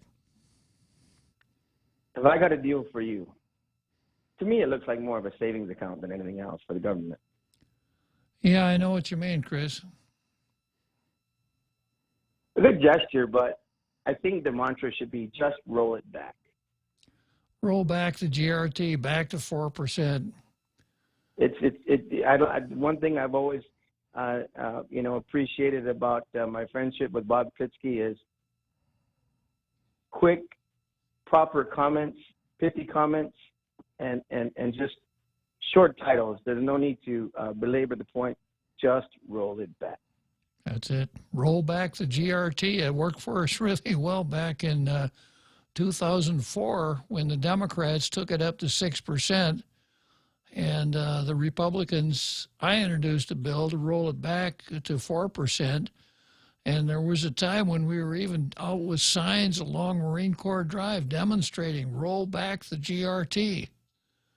And not only did the Democrats roll back the GRT, they rolled themselves right out of the majority in the next legislature. And Lou came within a gnat's whisker of losing herself. That was the time when Speaker Ben Pangilinan went from speaker to civilian in one election. So Lou is potentially playing with fire with that high GRT at a time of distress, but who am I to tell her?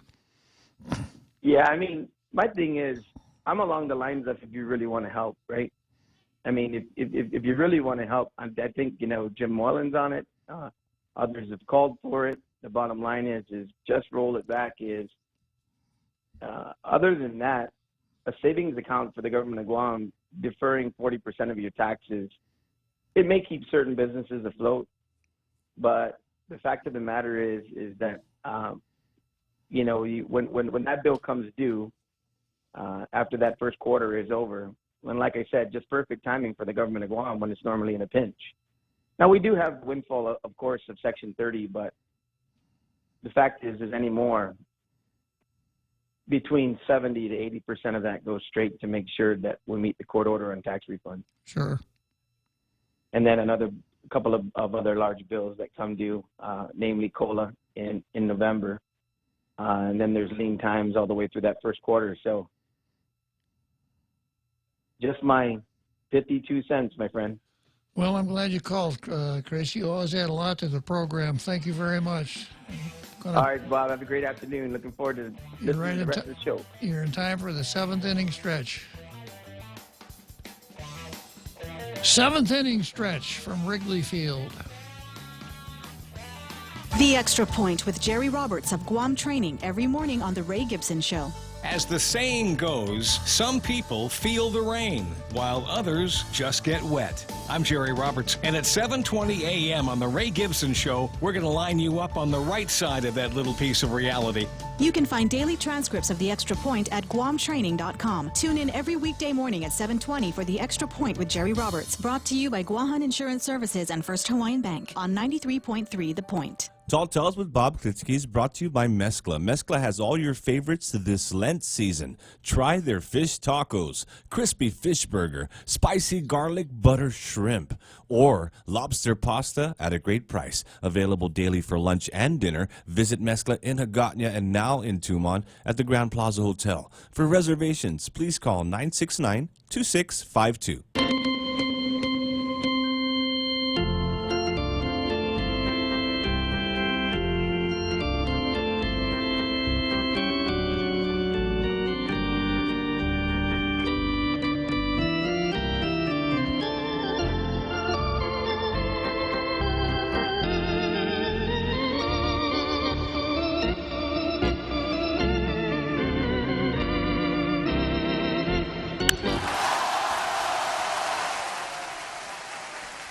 Seventh inning stretch, Wrigley Field, Chicago, Illinois, and we go from Wrigley Field straight to Paris because we have on line one, as you were on line two, Pierre. Good afternoon, Pierre. Hi, how are you? Good. Good. Feeling a little better. Yeah, I was listening to all the back and forth earlier about the price gouging and everything, and it's kind of a interesting thing. The way I'm always looking at that is, and I'm going back to my classics now. I understand classics are not being taught in school anymore, and it's a shame. But if you go back to Aesop and his fables, and the grasshopper and the ant, it's basically addressing all this. And later on it was retaken by La Fontaine, but it's all about the moral lessons about the virtues of hard work and planning for the future. The ant survives the winter because she put away food and things, while the grasshopper was having a good time in the field and singing and playing music. Hopping around. Yeah, hopping around, exactly. You got it. Yeah. Mm-hmm. And so it's not a new problem, it's not even a Marxist versus a liberal type of view. I mean, it's just as old as the world, as long as we have existed, we have had people who rather party and have a good time, and you have people that work hard and save their money and get ready for the bad days.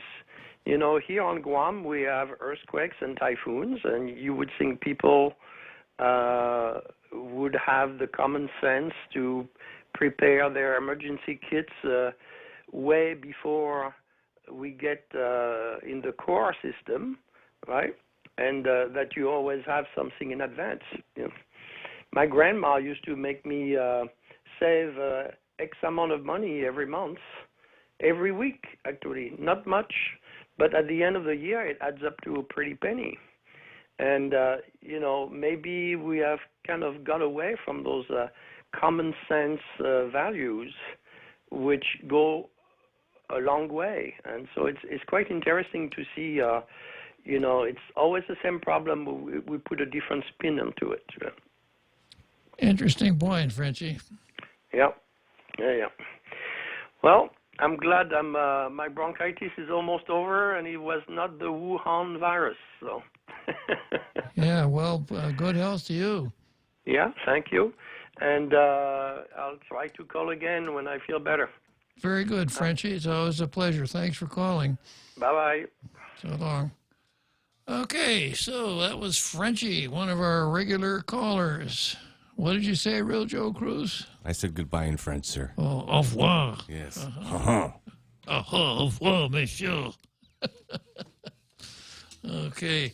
So back to the card here. Next item on the card, I'm going to hold off on USPS versus U.S. Postal Service versus FedEx for a minute. I've had this item on the card for about a week, and it's maybe it's a little bit stale now, but it's PMSNBC versus Tall Tales, and it's a story that I got from Town Hall, where PMSNBC's Chris Matthews resigns live on air. So if you read the story, you know who Chris Matthews is, the great Democrat prognosticator, had his own show called Hardball, was on the air for a long, long time. The story, he said on air, well, I'm hanging it up now, I've had enough, but I think that really what happened is that MSNBC tossed him in the shucks can. In other words, he was shucks canned instead of quit, because he said a couple of, some things that were not right for liberals to say, and that's it for liberals. So I captioned this PMSNBC versus Tall Tales because when they got rid of Chris Matthews, I was on guard for a hostile takeover. I was ready for the executives from MSNBC to offer to buy Tall Tales. And, of course, the host of Tall Tales, and if you buy the host of Tall Tales, what comes with the package? Nothing.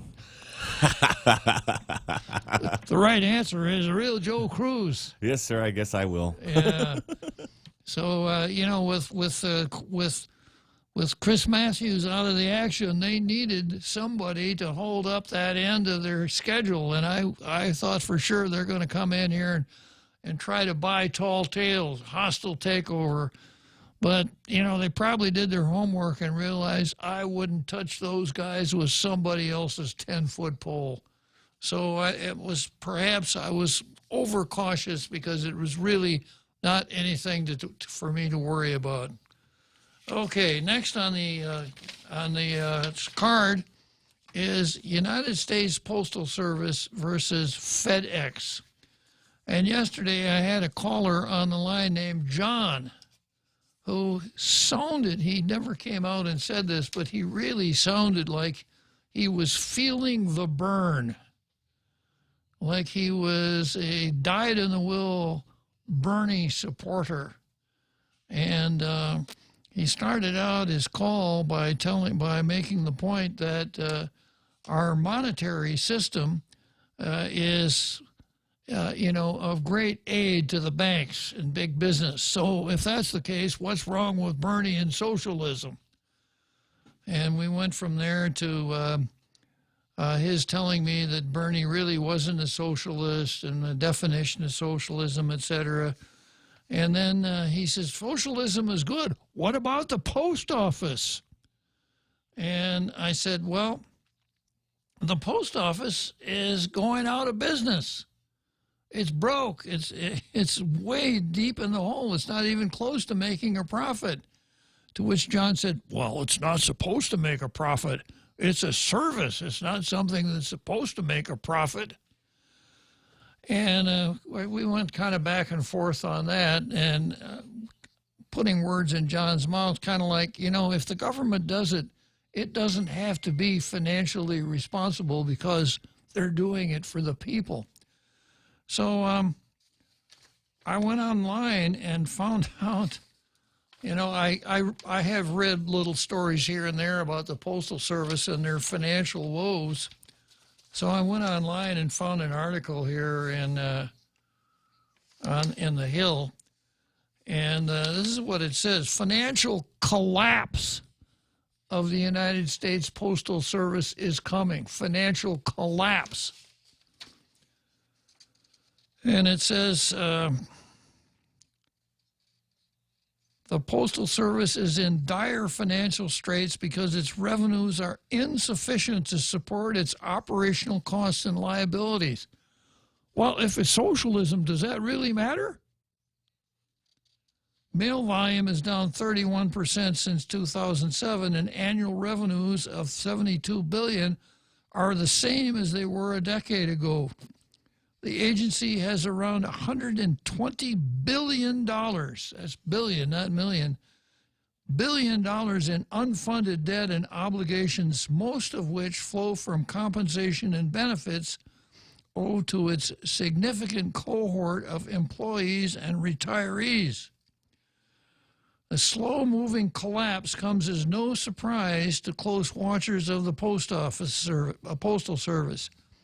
Back in 2007, Postmaster General John Potter indeed told Congress at that time that the business model of the agency was already broken. He warned, with the diversion of messages and transactions to the internet from the mail, we can no longer depend on printed volume growing at rates sufficient to produce the revenue needed to cover the costs of an ever-expanding delivery network. So that's the post office. And then doing something to fix the problem has proven exceptionally difficult. Congress has tried to solve it many times, but postal policy is tricky because postal politics is complex. Consumers not having to support the agency with tax dollars, consumers not having to support the agency with tax dollars, and residents rural areas not thrilled at the prospect of reducing the days of mail carrier deliveries. That's one group. Unionized postal employees would rather not have their pay cut or more of their work outsourced to the private sector. For-profit mailers and charities that only rely on the mail to raise funds do not want postal price increased. Neither do online sellers who want to keep low parcel rates and compromise $19 billion in annual revenues for the Postal Service. Finding a sweet spot between these diverse demands is not an easy task. The challenge is made all the more difficult by the voices who continue to deny the fact of the financial crisis in the Postal Service. So what this comes down to, again, socialism is the factors of production and distribution. And, time after time, it has become quite clear that the government is not good at running businesses. In fact, in a lot of cases, the government isn't good at running anything. So to put the government in charge of the Postal Service and then wonder why it's not working, you don't need to be a Phi Beta Kappa to figure that one out. The Postal Service, for most of its existence, had an absolute monopoly on mail and still kept going farther and farther behind. So this article says the recent testimony on Capitol Hill makes crystal clear what has been obvious for years, which is that the Postal Service is facing an existential crisis. Now, when I was talking with John, I said, we've got a couple of companies that would be much better at doing this job than the Postal Service. FedEx, United Parcel Service, UPS could do a much better job at this than the Postal Service. And I just took a peek at a website about FedEx. And FedEx in 2014 had revenue of $45,567,000. Let's see here.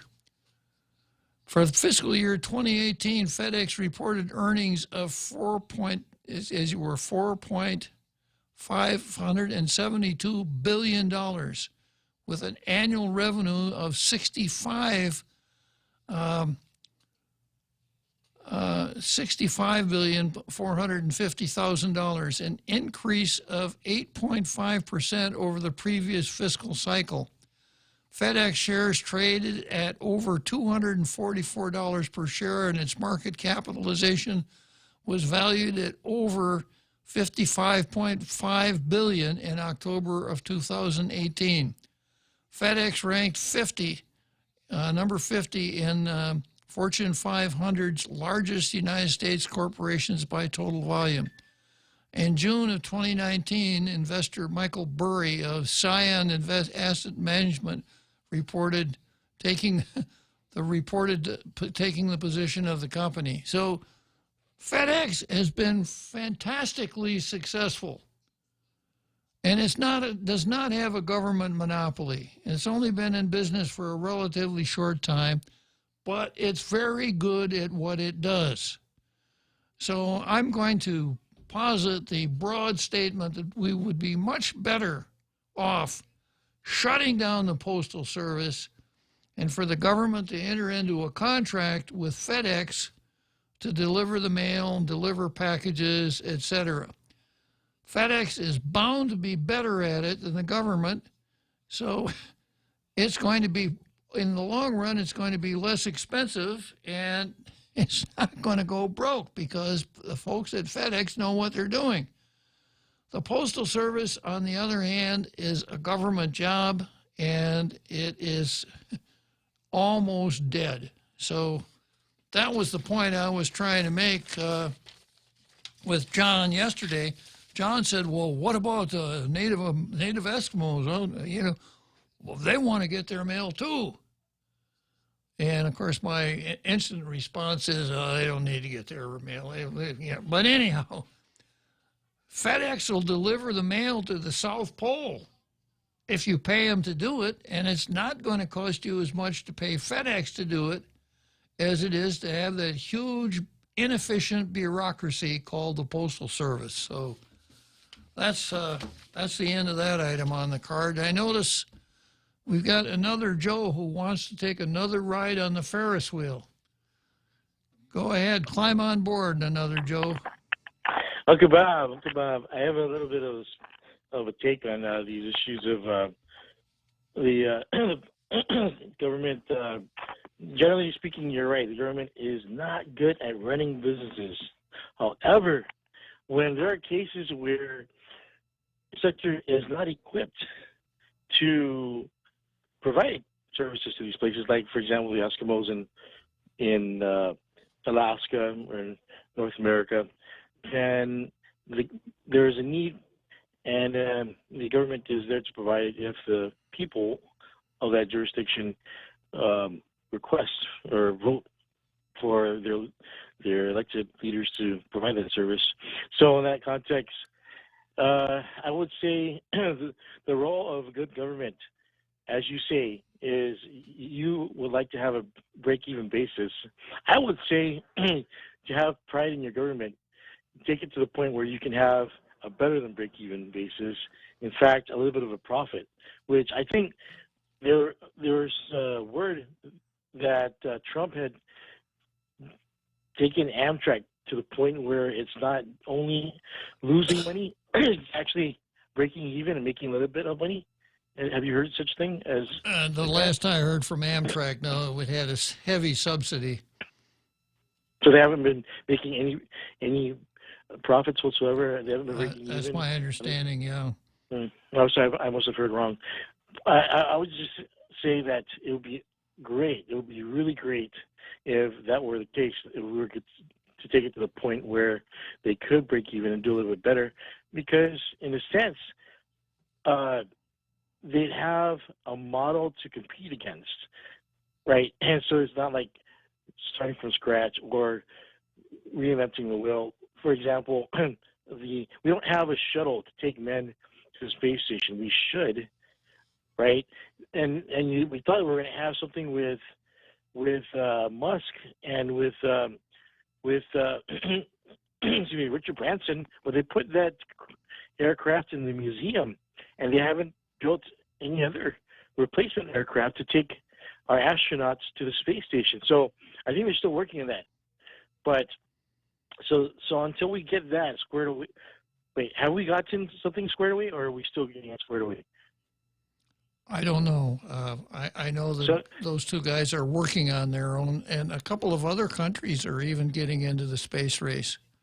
You see, so for the time being, we're kind of dependent on the Russians, which is not a good thing.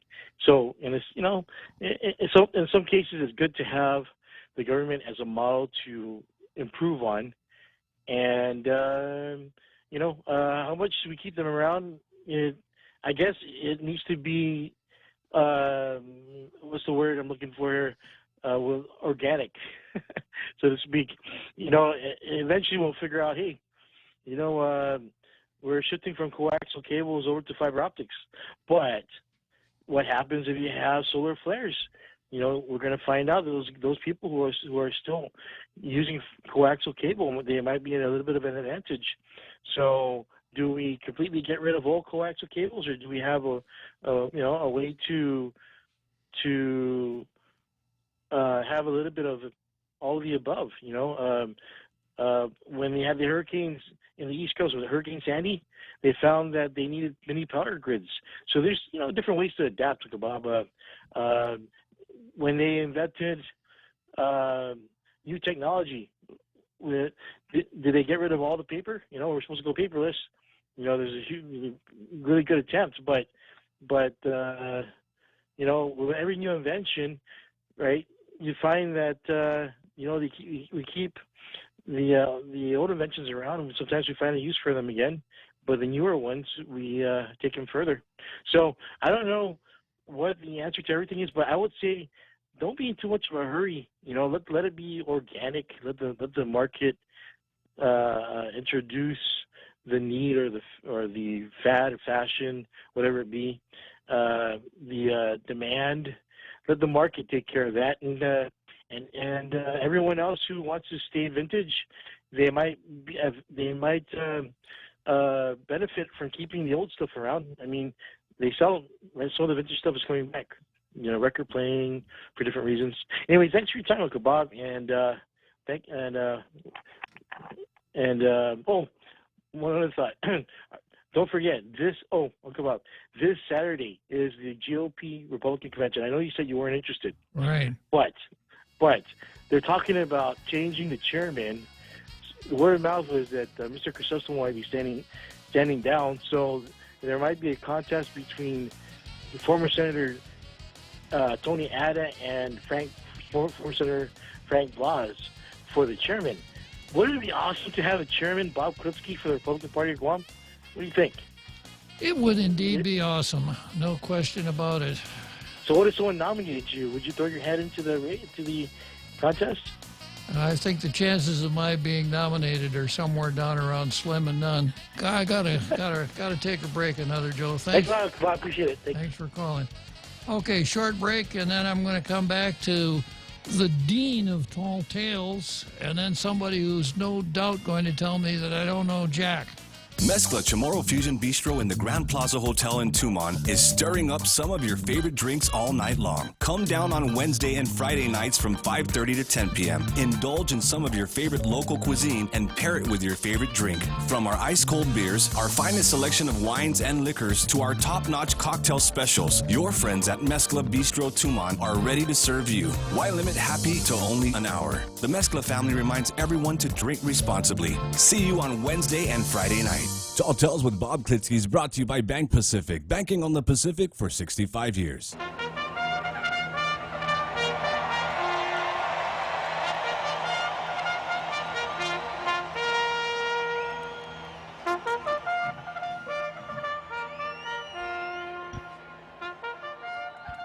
Call to the post.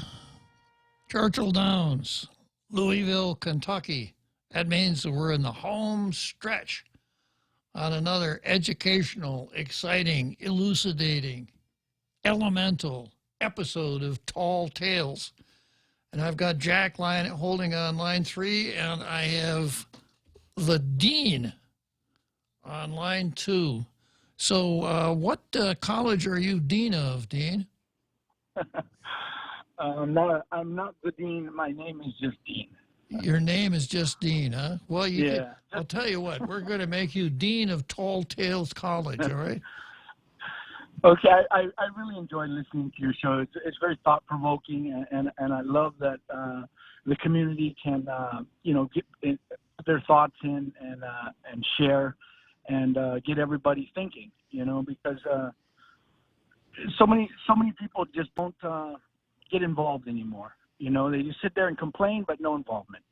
I wanted to make comments with regards to socialism, and I was listening to the caller and your discussions about the U.S. Post Office and the government running things. And you don't even have to look as far as that to take a look at socialism. I mean, let's take a look at the hospital. Let's take a look at GTA in the past. Let's take a look at the dump and what happened with the dump. Let's take a look at Department of Public Health and see that they all have had issues, financial issues, service issues, to the point where the private sector has stepped up with another medical facility to offer services because we just can't get the services that we need from that public-run facility. And we're getting into trouble with the EPA. I understand Guam Power's in trouble with the EPA right now with their emissions and they're being sued. So there are examples right here at home of semi-socialist policies or examples of the government trying to provide services and having a difficult time doing so. I agree 100%, Dean. It's no wonder you're the dean of the College of Tall Tales. I just wanted to throw my 2 cents into the hat, and I always enjoy listening to all the callers and your intelligent responses, and I love listening to your show. Well, thanks a lot for calling, Dean. I'm really glad you dropped by, and come in again when you're in the neighborhood, okay? Thank you very much, Bob. Have a great day. Okay. So, you know, there are governmental functions and proprietary functions, and our government got too deep into proprietary functions. Running the power, water, telephone, those are proprietary functions. Police, fire, corrections, those are governmental functions. But in 1950, the U.S. Navy was doing everything, proprietary, government, etc. So when the government of Guam took over, they took over all those proprietary functions, and we somehow got the idea in our head that that was the only way it could be done. And as part of the excellent explanation here of the dean, it just doesn't work. And we're finally wising up and realizing that we're much better off with private business doing a lot of these proprietary functions. Jack, I was just about to push the button for you. You still got about 3 minutes. You want to call back? Yeah, as far as take a look at the telephone company. You know, there was a time back in the 70s and 80s when businesses would hire a person whose job was to do nothing but sit by the telephone and try to get a dial tone. Because just getting a dial tone on that system was a gigantic accomplishment. So we went kind of semi-private with a telephone authority. We created a quasi-governmental agency, the Telephone Authority, and deeded real property to that authority that the Telephone Authority could use as collateral for bonds, borrowed some money and started working on the system. But in 2004, we sold the Telephone Authority, and now it's much better than it ever was as a government agency, or much better than it ever could have been as a government agency. And I think there's a sound argument that you could say the same thing about the Power Authority. Although the Power Authority has kind of gone private in dribs and drabs. The Power Authority buys power from companies that generate the power. The transmission is still a governmental function, but the generation of power is now in the hands of private companies that run those facilities. Water's a little bit more complicated, so I have to think about water a little bit before I rule on that. Okay, so we came to the end of another exciting episode of Tall Tales. The real Joe Cruz and I are going to be back tomorrow at 1600. We'll see you then. Thank you, real Joe Cruz.